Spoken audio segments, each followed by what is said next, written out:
economic good yang bisa terdiri atas aset fisik,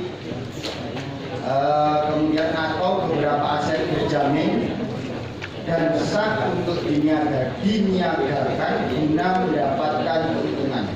Karena di dalam niaga meniscayakan adanya praktek ini di satu waktu dan menjual di waktu yang lain, maka sil'ah wajib memenuhi ketentuan sah selaku harta atau mabek secara syariah. Dari draft yang ada ini, kira-kira yang tidak disepakati dari sisi mana? Maksud belum tadi sudah dijalankan, kita memang sudah lama Pak masuk masail. Jadi saya paham kalau dengan semua kanan gitu ya. Tapi ngeten maksud dulu. Nanti kalau mau rame-rame itu yang di nomor 3 aja. Di inti nomor 3 gitu. Jadi kalau memang kira-kira nggak prinsip, sabar dulu. Nanti biar yang inti itu bisa dibahas secara tuntas. Betul nggih? Baik, kalau begitu jika masih ada Kabupaten Blitar sama Giri Kabupaten. Siapa mungkin sekedar monggo bagaimana kita terima kasih. Secara umum kami setuju, cuma ingin menambah terkait dengan maka sil'ah wajib memenuhi ketentuan sah selaku harta dalam kurung mal atau mutamawal atau mabek secara syar'an. Ini nanti kita harus perinci yang terlebih dulu, sebab definisi mal nanti kalau kita ungkapkan syar'an ini nanti antar kaul akan beda variatifnya. Bisa jadi mal itu indah ba'dihim atau mal yang dimaksud bidatihim. Misalnya ya, kita anggap dalam kasus perlentas subutul mal itu bidatihi seperti baju misalnya. Ingat Pak, saya minta ini karena secara inti sudah disepakati ya dari kapasitas, saya minta rincian jenengan bagaimana nanti biar dibantarisir dari rumus nanti biar dikondisi baik. Jadi mal itu ada mal yang indah ba'dihim, ada mal yang indah kullihim. Kalau mal yang di bidatihim itu bisa dikategorikan mal yang untuk seluruh orang pakai, baru subutul mal sudah ada. Kalau mal yang hanya disepakati oleh sebagian orang, maka nanti bisa dikategorikan mal hanya untuk komoditi itu. Itu saya kira yang nanti berimplikasi kepada konsekuensi pada kripto. Baik, kita bisa tangkap bahwa mal itu memang ada sifatnya universal, ada sifatnya komunitas tertentu. Baik, terima kasih dari kita masukannya bagus. Berikutnya Kabupaten Kediri. Monggo Pak Ustadz dari Kabupaten Kediri.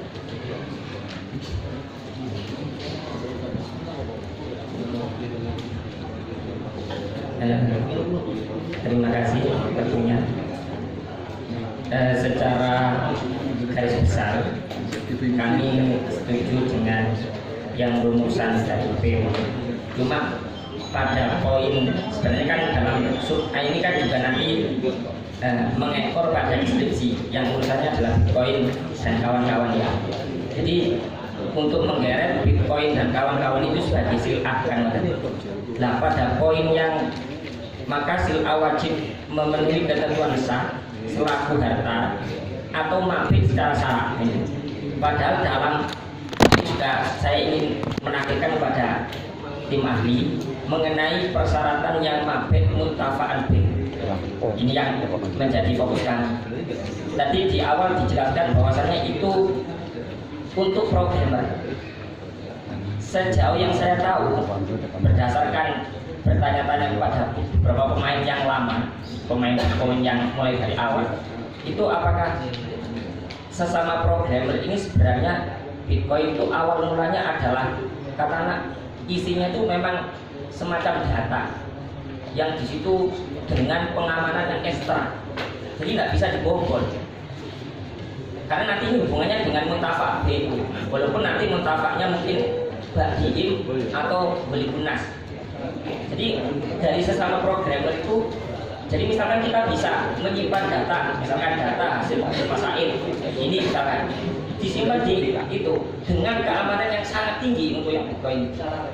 Makanya ini nanti ketika sesama programmer itu memang bisa dikatakan muntafaan. Walaupun dari penjelasannya tadi untuk pemula, untuk orang biasa ini ya hanya spekulasi yang diinginkan atau memang seperti itu. Jadi pada poin yang kemana, karena untuk jadi komoditas, untuk jadi mabek itu ada persyaratan muntafak BI. Itu yang menjadi dari sekarang kami dan juga pertanyaan kepada Timati. Oh, oke. Tadi lagi sudah sendiri.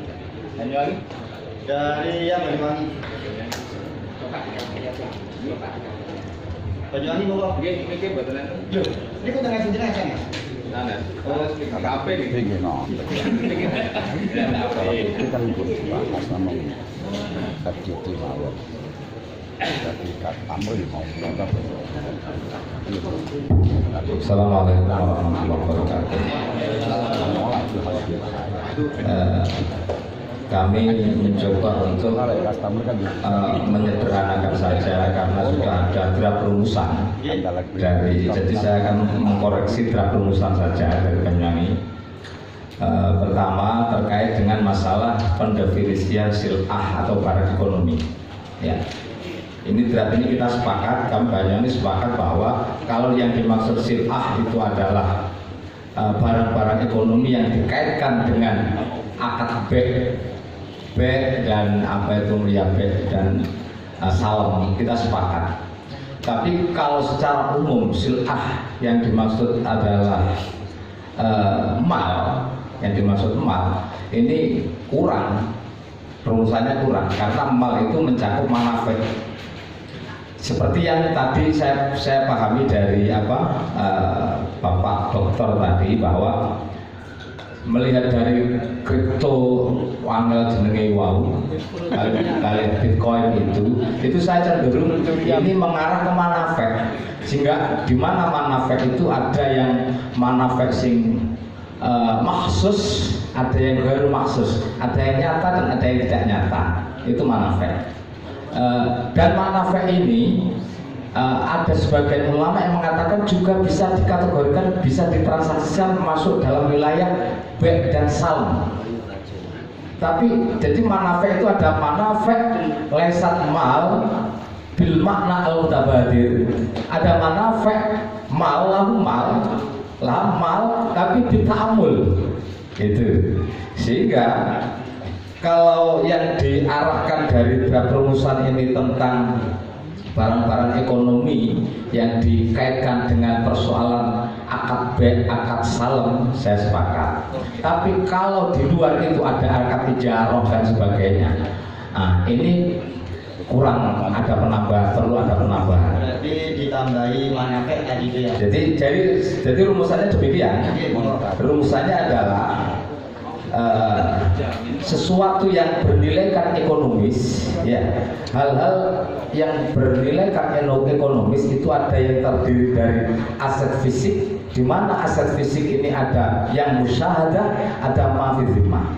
Yang kedua ada berupa non fisik, yaitu manafek, di mana manafek ini ada manafek laisat laha mal bil makna al mutabadir, ada manafek sing laha mal bi ta'amul. Demikian. Terima kasih. Baik, terima kasih. Nanti baratnya kami sampaikan ya. Disetorkan ya nanti lewat Pak Ustadz Umar. Kami harap dari beberapa delegasi PC untuk menyetorkan ibaratnya masing-masing. Baik, saya kira dari Kabupaten Gresik, monggo. Atau ini sudah dapat cukup? Ya, sudah, monggo dari Kabupaten. Terima kasih. Ya, sampai Terima kasih pimpinan. Dari Kabupaten Gresik ini menyoroti satu sisi yang tidak nampak dari mal ini. Oleh karena itu pengertian dari sil'ah itu memang hampir dekat dengan mutamawal. Akan tetapi rumusan yang disampaikan di NU ini tidak menyinggung harta yang berbentuk tidak musyahadah, yang berbentuk virtual atau harta virtual yang tasyabuh dengan sil'ah. Itu dalam pengertian mutamawal kan ada perbedaan antar ulama apa yang dinamakan mal mutamawal.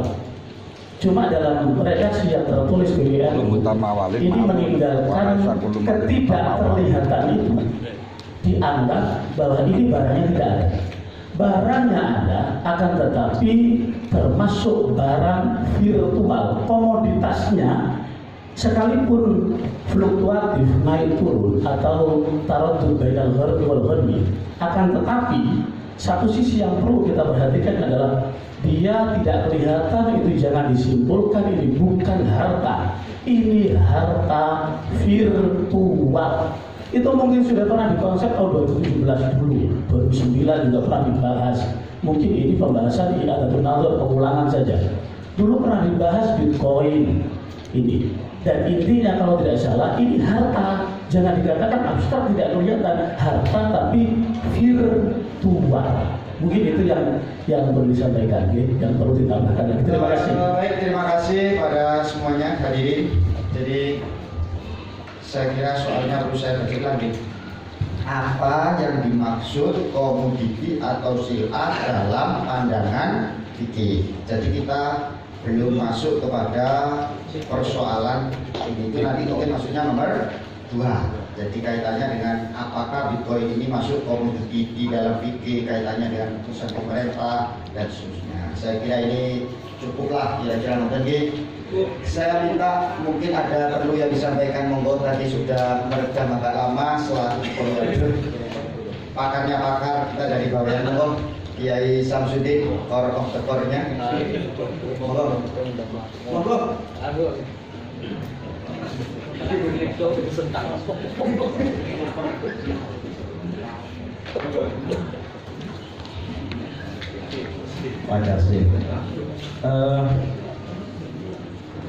Kalau dalam fikih kita kan harta itu kan sebagai dari dua.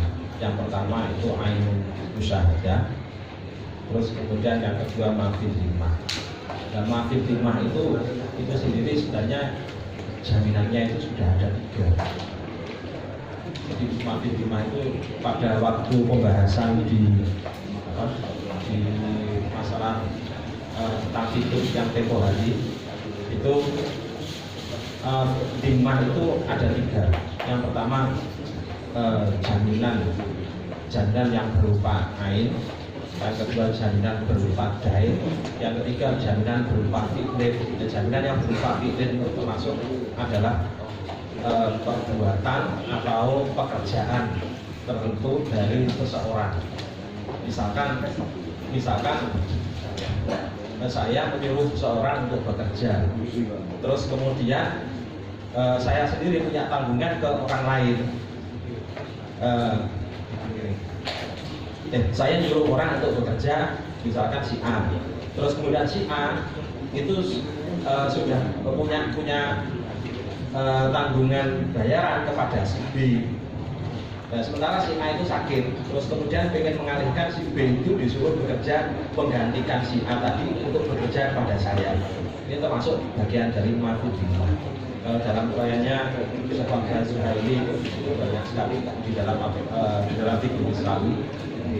Di antaranya adalah menyinggung masalah itu. Termasuk di dalamnya adalah yang masuk dalam kategori dimah itu adalah al-hukum. Cuman kita tidak cantumkan di sini kembali karena sudah kita bahas dulu pada waktu pembahasan masalah itu. Baik, saya mintakan pandangan atau rumusan dari dan rumus untuk dirumuskan nomor A ini. Biasanya beberapa masukan tadi sudah cukup. persoalan definisi sil'ah maksudnya begitu ya. Belum menanggapi apakah Bitcoin ataupun cryptocurrency yang selain Bitcoin itu bagian dari sil'ah. Kita belum masuk ke sana, kita belum. Ini sabar.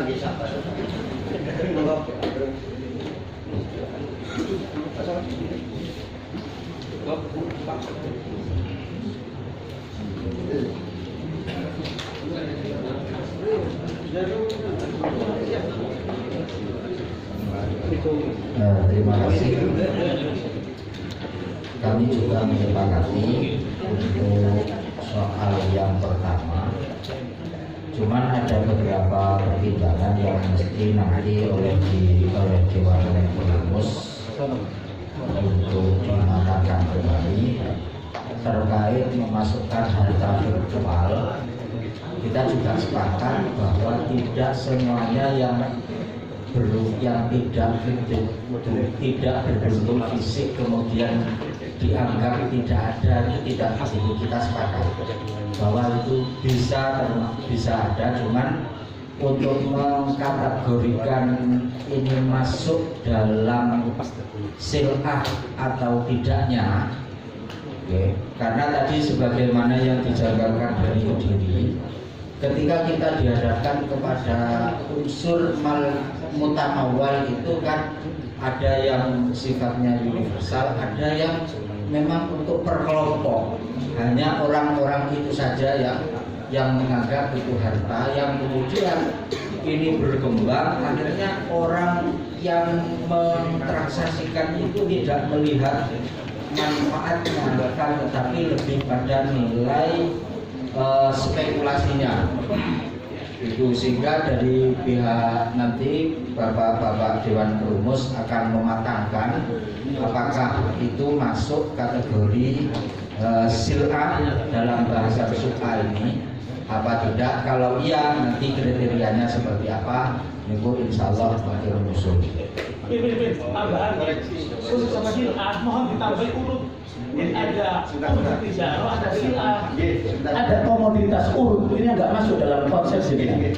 Ada sil'ah, jangan sil'ah mawon, sil'ah atau urut yang tadinya berangkat dari mal melayu menjadi komoditi namanya sil'ah, atau komoditi namanya urut jaro. Pertanyaan ini memang agak terlalu umum kan. Kalau kita bicara pada akad B, itu kan cenderung kepada mabek.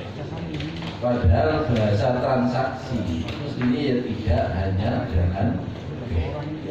Secara bahasa asil A itu mayubaru wayuta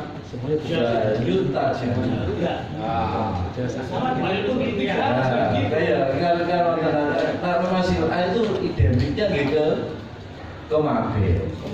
Tapi kalau dibahasakan komoditi, nah ini mana lain. Kalau komoditi kan semua barang, semua apa saja yang bisa ditransaksikan, baik itu berupa barang atau berupa yang lain. Kita tahu di dalam kitab-kitab fikih kita ada bai'ul apa hukum. Kalau di dalam bab ju'alah di sana ada nuzul adil wador. Ini ada hak-hak yang sifatnya abstrak, memang ada. Hak utolak itu bisa diuangkan. Namanya khulu ajnabi. Sampai di bujuk apa? Ini bujuk itu tolak saya bayar 1 juta. Misalkan namanya khulu ajnabi. Itu masuk pada bai'ul hak. Tidak ada, barangnya nggak ada ini. Cuma hak saja, nggak ada. Dan ini ternyata di kitab-kitab klasik kita ini ada model seperti itu. Maka tidak janggal kalau sekarang ini muncul ada barang yang tidak bisa kita lihat, ternyata juga bernilai. Ini cerita. Nah makanya kalau kita bacakan sil'ah itu cuma dalam transaksi jual beli, maka mengerucutnya adalah pada mabek. Tapi kalau bisa ditransaksikan dengan apa saja, transaksi itu jualah, hijau atau yang lain, maka bisa mengarah pada mal yang berdefinisi ada yang mal yang madiyah, ada mal yang makna. Ini nak kantun ini mengarahnya kemana ini soal ini kan? Bab kontradiksi nih, komoditi dengan apa? Sil'ah nih. Nah komoditi sebagai penjelasan pakarnya tadi, komoditi kan sah. Barang yang abstrak yang penting manfaat bisa bernilai. Ini yang menjadi komoditi yang sah diperjualbelikan menurut undang-undang kita. Kan ngoten Pak. Nah makanya ini yang sebenarnya yang perlu diperjelas. Maka tidak heran kalau takbirnya yang abe, takbirnya mal, takbirnya ini akhirnya kan bulat. Kalau takbirnya kan bulat dari. Ini sing mlebu sing bingung. Kalau saya tambahin, saya rapi tambah kulul ajnabi kalau saya tambahin. Itu dalilnya nuzul anil wadhain atau nuzul anil wadhain itu kulul ajnabi. Itu malah nggak ada, cuma aku tolak. Oleh dijual ini. Nah ini contoh saja. Khawatirnya sudah pernah praktek. Biasanya apa yang dirasakan panjenengan semua terkait bukan hanya mabes tapi semua persoalan-persoalan yang bisa dituangkan ini sudah diinventarisir dan nanti akan dirapikan juga. Nanti akan dijelaskan bahwa ini sudah cukup. Cukup kita sudi. Belum cekap, kalau cekap kita berikan musyaidah baik jadi cekap. Kalau cekap kita mintakan ke musyaidah. Mungkin sebelum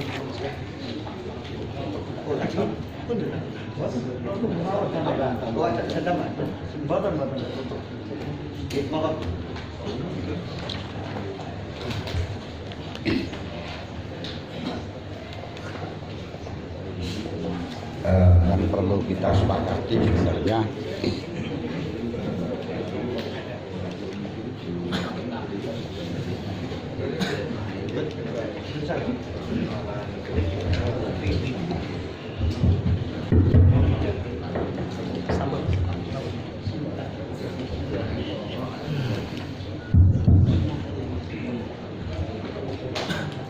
yang perlu kita sepakati ini sebenarnya definisinya sil'ah, bukan perkara yang bisa mendatangkan sil'ah.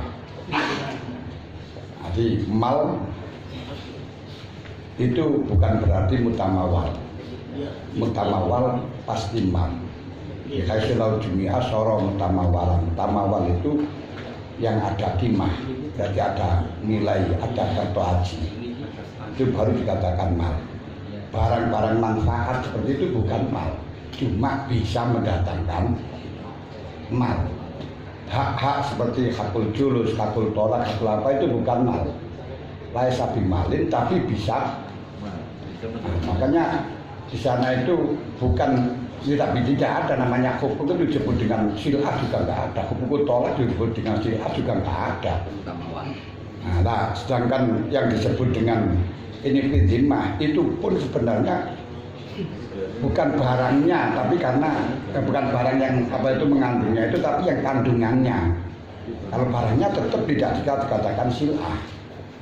Seperti kartu ATM, laisa bisil'atin. Tapi sil'ahnya karena sebagai bukti kalau dia itu mempunyai sil'ah, bukan sil'ah. Bukti kalau dia punya sil'ahnya itu yang perlu kita sinkronkan. Jangan terus virtual ini termasuk sil'ah.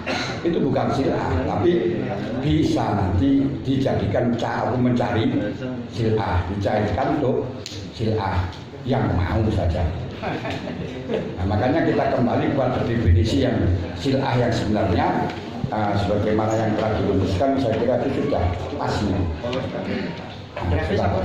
Sampun pasnya itu.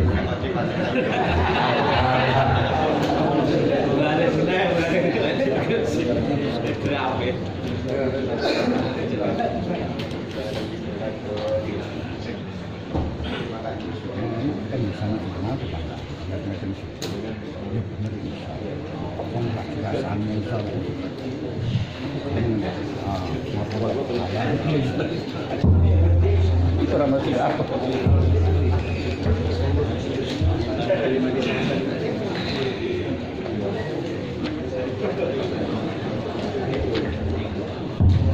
Baik, terima kasih kami aturkan kita melanjutkan ke soal nomor 2.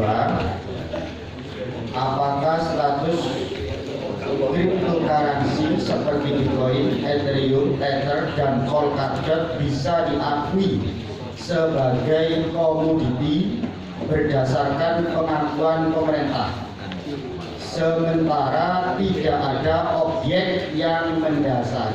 Apakah bisa diakui sebagai komoditi karena tidak ada objek yang mendasari? Saya kira soal sudah jelas. Waktu saya berikan kepada PC LPM Kota Kediri. PC Kota Kediri terus sudah dari mana nih? Kediri Kota, Magetan, Ponorogo.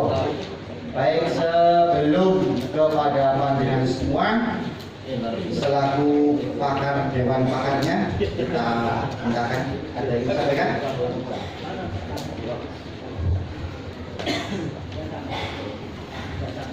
Terima kasih. Untuk kita perlu sedikit saya ingin menjelaskan tentang masalah keempat Bitcoin yang ada di situ, keempat cryptocurrency yang ada di situ. Dan di situ disinggung ada Bitcoin, Ethereum, Polkadot sama Tether. Nah itu yang hasil dari penelusuran saya langsung di situs CoinGecko, tempat untuk pertukaran cryptocurrency. Nah, jenengan bisa akses coingecko.com. Di sana itu ada beberapa pembagian, termasuk dalam hal ini adalah pembagian masalah masuk kelompok mana dari keempatnya. Yang pertama yang perlu ditegaskan untuk Bitcoin itu murni terdiri dari sandi kriptografi. Terus kemudian Ethereum itu ada 2. Yang pertama itu murni terdiri dari kriptografi. Yang kedua kriptografi berjamin dolar, sehingga kemudian ada istilah USDT, Tether. Itu untuk itu ada fisik dolarnya yang disimpan oleh penerbit platform. Terus kemudian Polkadot itu sama dengan Bitcoin sama Ethereum. Jadi polanya hanya kriptografi saja. Yang ada simpanan dolar tadi apa? Yang apa? Tether. Ada surat.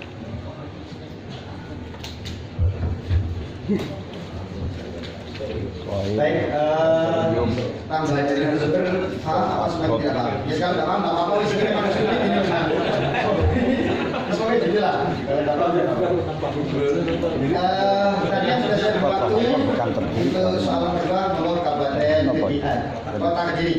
Terima kasih. Kami mengutarakan terkait dengan status cryptocurrency dari sudut pandang fikih Hanafi, bahwa jika kita telisik dalam mazhab Hanafi tentu tidak bisa kita kategorikan sebagai komoditi atau sebagai barang yang bisa dijual belikan. Sebab di dalam mazhab Hanafi syarat mutlak daripada mabeh itu harus sesuatu yang wujud. Dari definisi wujud ini dalam mendefinisikan mal dalam definisi mabeh, di sana mengecualikan manfaat, kemudian juga mengecualikan buyur. Artinya dalam mazhab Hanafi barang mabeh itu satu-satunya harus ada komoditas yang wujud. Akan tetapi ada ulama mu'asir yang memahami dalam beberapa kitab mu'asirin, mutaakhir Hanafiyah, yang memahami bahwa yang namanya mal menurut mazhab Hanafi itu bisa mencakup hal-hal yang tidak wujud sebagaimana manfaat. Ada persilakan. Nah di sini itu mazhab Hanafi. Kemudian kalau kita merujuk kepada mazhab Syafi'i, untuk menyetatuskan barang itu bisa dikategorikan sebagai mal atau yang bisa dijual belikan atau kripto ini, apakah termasuk apa tidak, maka kita kembalikan ke definisi mal dalam mazhab Syafi'iyah, di mana dalam mazhab Syafi'iyah itu adalah kullu ma yu'addu qimatan inda ghalibin nas. Sehingga kita taklek saja, cryptocurrency menurut mayoritas daripada umumnya manusia itu ada nilai harganya berarti diakui apa tidak, termasuk daripada uruf khas atau uruf am, begitu saja. Karena kita tidak bisa tahqiq mana di sini sehingga kita menggantungkan hukum daripada kriptokurrensi itu. Kalau sudah diakui mayoritas, maka ya sudah bisa disebut sebagai mal. Akan tetapi kalau hanya sekedar uruf khas, maka ya tidak. Dan kemudian berkaitan dengan pertimbangan tadi, pemetaan itu yang Syafi'i ya? Iya, betul. Tapi kalau yang Hanafi tadi sudah bisa ya. Terkait dengan pertimbangan terjadinya fluktuasi harga, itu tidak mempengaruhi sama sekali mengenai status daripada maliyah suatu komoditi. Sebab termasuk daripada definisi mal itu sendiri adalah maya itu inda rufasis syari am maya tabola. Artinya fluktuasi itu merupakan daripada karakter kebendaan itu, sehingga ketika dijadikan pertimbangan maka ya tidak mempengaruhi hukum. Kemudian terkait dengan pertimbangan pemerintah dalam pertanyaan, itu bukan satu-satunya pertimbangan untuk menyetatiskan komoditi. Begitu saja saya kira. Cukup baik dari Magetan. Oke, Magetan dari mana?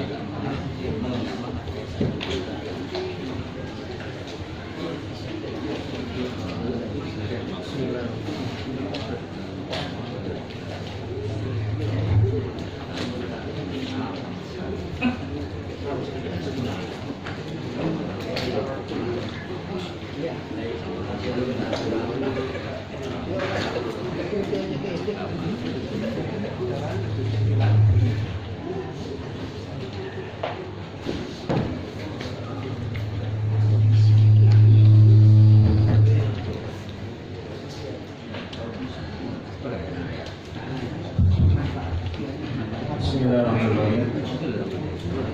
Kami memandang mal dalam kutub salaf milik Nada Syafi'i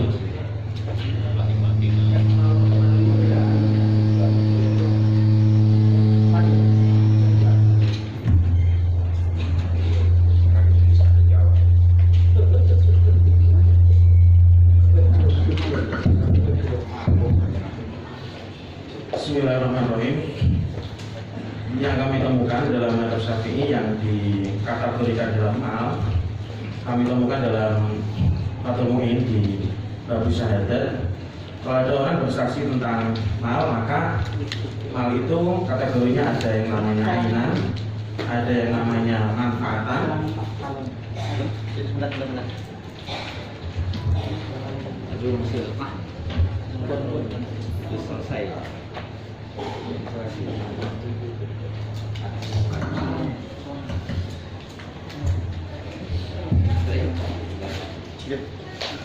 ada yang namanya ainan, ada yang namanya manfaatan, ada yang namanya tadeh. Yang kemudian ini dalam bab atau bab salam atau dalam bab jaro. Kalau